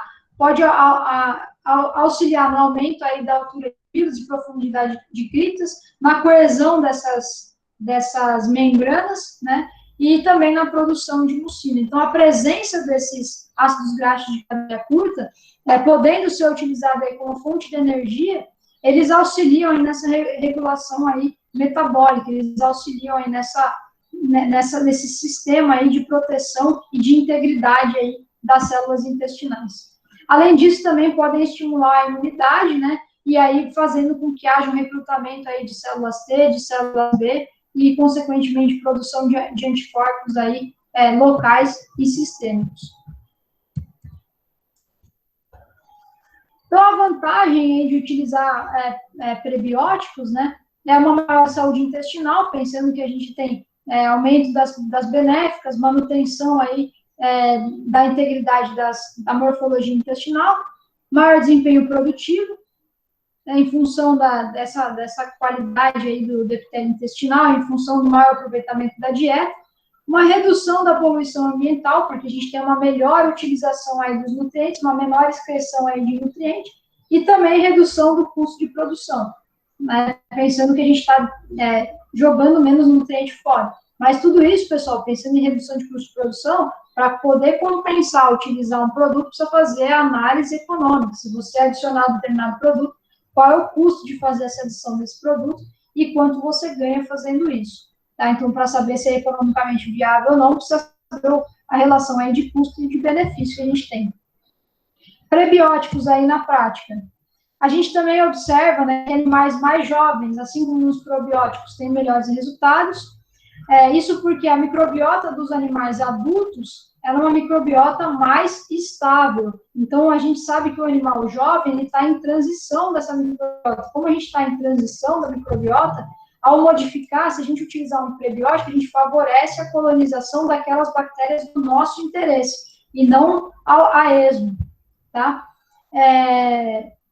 Outros autores aqui, esses autores aqui que eu não sei falar o nome, eles utilizaram os galactoligosacarídeos, daí eles observaram, né, aumento de bifidobactérias e lactobacilos em suínos, mas eles não observaram efeitos no desempenho. Mas em suínos, dependendo, isso é até interessante. Por quê? Como a gente sabe que os suínos jovens, eles não podem perder desempenho. Se você conseguir manter o desempenho deles, sem aumentar, já é um efeito benéfico, tá? Então, mesmo que não haja efeitos aí de aumentos de desempenho, se você só conseguir manter o desempenho desses animais próximo da normalidade, né, já é interessante. Em aves também são demonstrados aí efeitos promissores, sendo que o MOS e FOS eles possuem resultados aí similares ao desempenho com a vilamicina, que é um antibiótico, né, um antimicrobiano utilizado, mas alguns autores, né, falam exatamente da relação de custo-benefício. Como o MOS e FOS são produtos aí de um custo um pouco mais elevado do que os prebióticos e até do que os antibióticos, é necessário verificar se compensa em relação a essa questão de custo-benefício. Por que MOS e FOS é mais caro? Porque é por causa da produção industrial, pessoal. Para poder fazer a purificação, a produção, são alimentos aí mais aditivos, aí no caso, mais caros. Alguns autores aí observam aí resultados aí contraditórios, tá? Observam aí que em suínos aí adultos, a gente tem um aumento do bifidobacterium lactobacillus, tem estímulo do sistema imune, mas não acham aí resultados aí satisfatórios aí de desempenho. Observam resposta aí de modulação de microbiota, mas sem uma resposta aí de desempenho. Por que esses resultados são contraditórios, né? Porque a gente tem o fator da ecologia do microbioma, né? Às vezes, a microbiota que está sendo estimulada, né, ela pode melhorar a condição ali do microbioma, né, mas pode haver relações ali antagônicas entre os micro-organismos. Então, às vezes, a competição até da própria microbiota, entre ela mesma, ela precisa ser compreendida e precisa ser estudada.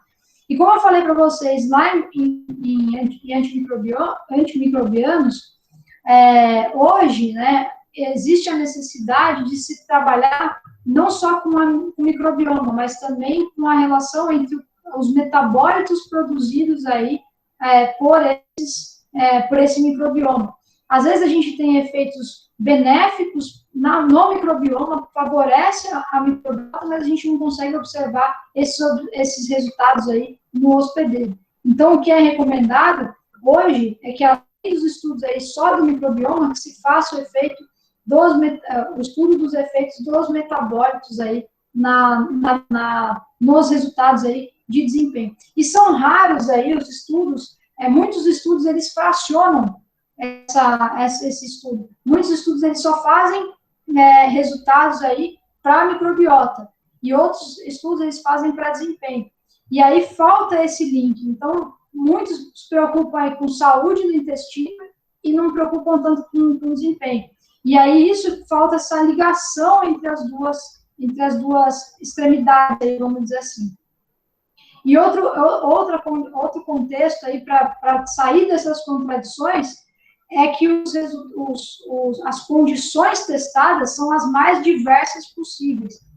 Então, para poder direcionar, ao passo que lá no probiótico a gente tem muitos estudos em várias condições diferentes, com prebióticos a gente tem também bastante estudo, só que cada estudo é fracionado. Normalmente, quando a gente estuda probiótico, esses estudos já fazem uma análise mais elencada. Vamos estudar a saúde, vamos estudar... Como tem há mais tempo essa busca por essa alternativa, né, de prebióticos, existe mais estudos mais completos. No caso de prebióticos, os estudos aí são mais fracionados. Então, isso que leva uma necessidade aí de mais estudos e também conseguir conciliar aí, observar e conciliar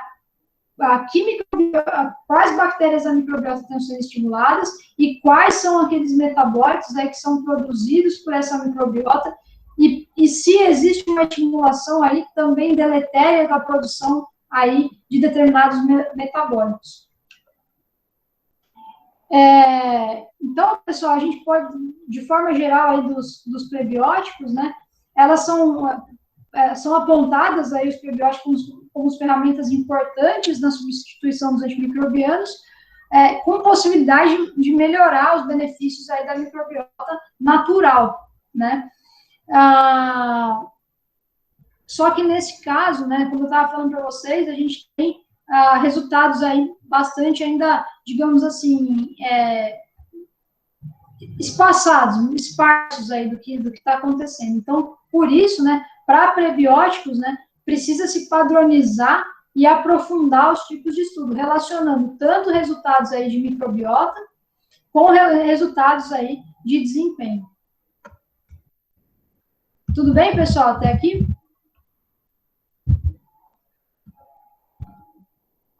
Vocês estão bem quietos, então vamos passar para o simbiótico, já que vocês estão cansados, eu acho já.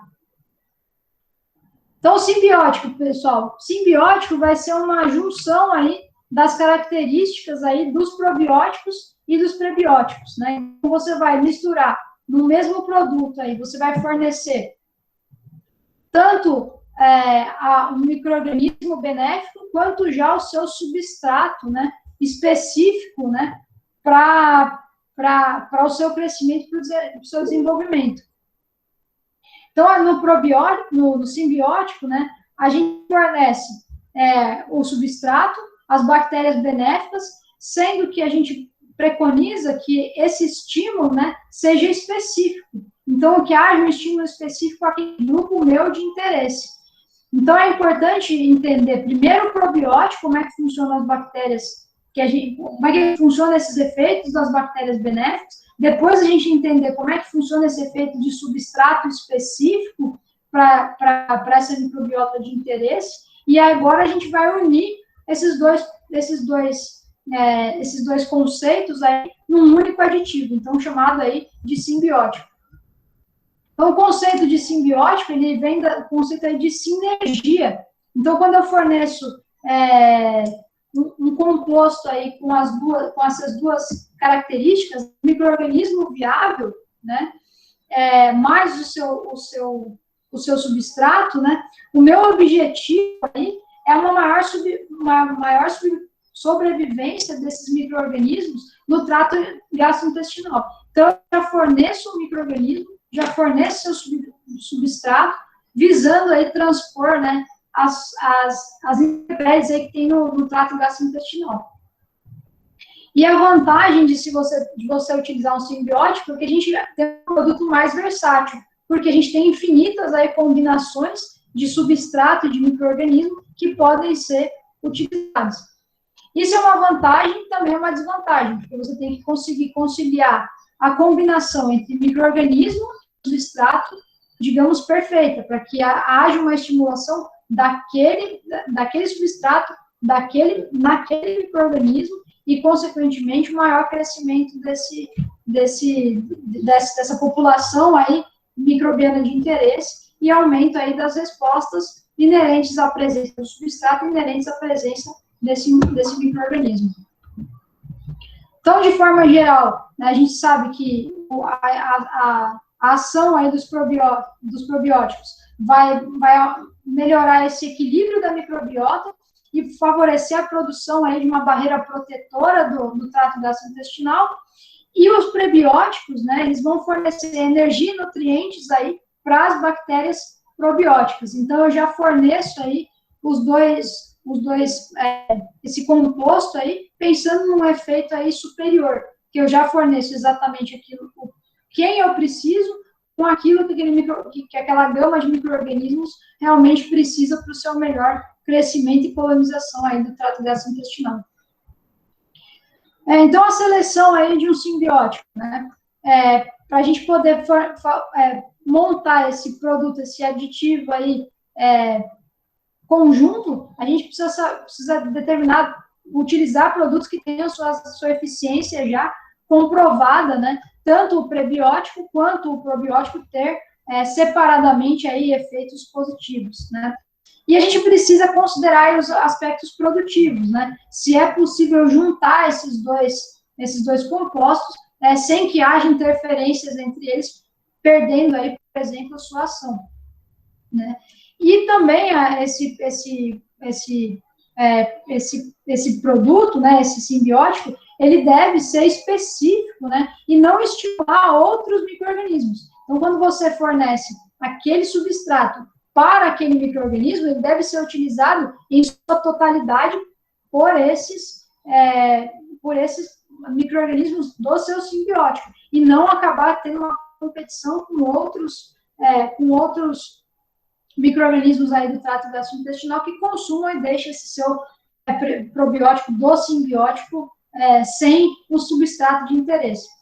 A combinação mais utilizada são os bifidobactérios e os lactobacilos junto com o FOS. São a combinação hoje ideal mais utilizada.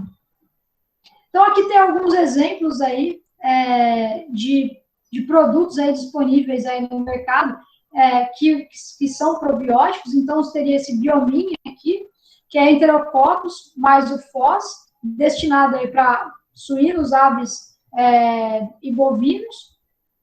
Esse Digest Aid aqui, que são esses probióticos aqui, junto com beta-glucanos e MOS, que seria para equinos. O Polestar também, que são esse blend aqui de probióticos, né, de micro-organismos, mais inulina, utilizado para aves, e o simbiótico aqui, que é esses lactobacilos aqui, vários tipos de lactobacilos, mais bifidobactérios, junto com a inulina, utilizado para aves também. Então, na prática, né, esses simbióticos, né, juntando aí, então, não coloquei o mecanismo de ação, porque seria a junção dos mecanismos de ação que eu já apresentei para vocês. Os simbióticos, né, eles mostram ser mais eficientes do que os probióticos e prebióticos separados. Então, lactobacilos mais FOS em suínos, encontra-se, né, aumento da população de bifidobactéria e lactobacilos e uma redução na colonização por E. coli e Clostridiums aí. Outra combinação seria lactobacilos mais lactose, né? A lactose não é utilizada pelas aves.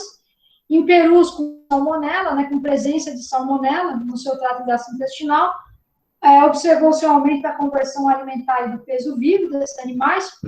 Bacilos subtilis e mais os FOS, em frangos, comparando-se com a aeromicina, que é um antimicrobiano, houve um aumento aí da conversão alimentar, do ganho de peso, e também uma redução das diarreias. E a grande limitação, a dificuldade, né, é que para você selecionar a combinação perfeita, você tem que conhecer, né, os mecanismos de ação e as interações entre esse prebiótico, o simbiótico e consequentemente, né, encontrar a melhor combinação, sendo que você tem que ter uma alta seletividade na ação. Então, tem que ser praticamente exclusivo para aquela gama de micro-organismos que você colocou no seu probiótico, ou para aqueles micro-organismos do seu probiótico, e que o seu prebiótico haja especificamente, né, esteja sendo utilizado como substrato especificamente aí como substrato para esses micro-organismos. Então, para observar aí, né, essas interações hoje, né, os maiores avanços, né, precisam ser realizados em relação à metagenômica e à proteômica, que a gente vem falando nessas aulas, que é a produção aí, a metabolômica de quais metabólicos aí são produzidos, quais são os efeitos aí benéficos, ou se existe algum efeito deletério aí desses metabólicos, se estão relacionados aí com quais rotas metabólicas aí, positivas aí nas dietas aí, advindas aí das dietas de aves e, consequentemente, nesses benefícios aí em função dessa utilização. Então, pessoal, para finalizar aí, a gente vê que aí os simbióticos, né, a junção, né, desses produtos, desses compostos aí, elas são melhores aí, porém, de todos os três, é o que tem menos estudos, né, que tem menos estudos aí em relação a simbióticos, né. Existe a necessidade aí do desenvolvimento aí de novos produtos e novas combinações aí, tá, de prebióticos e probióticos, aí visando, né, melhorar esse desempenho dos animais, melhorar essa colonização microbiana e também, principalmente, observar aí os reais efeitos aí, não só no nível aí de microbiota, no nível de desempenho, mas entender essas relações e a relação aí com as funções aí metabólicas dos animais. Outra questão, né, é que esses produtos, quanto mais você faz esse blend, quanto mais você utiliza essas combinações, mais caros também vão ficando esses produtos, então é necessário observar a viabilidade aí econômica, né, as combinações aí que sejam economicamente viáveis e também que tragam aí benefícios para o desempenho e para a produção dos animais. Tudo bem, pessoal? Enzimas vai ficar para a nossa próxima aula, tá? Então, finalizo aqui a nossa apresentação de hoje, e aí na semana que vem falamos aí de enzimas. Eu vou parar aqui a gravação, para não ficar muito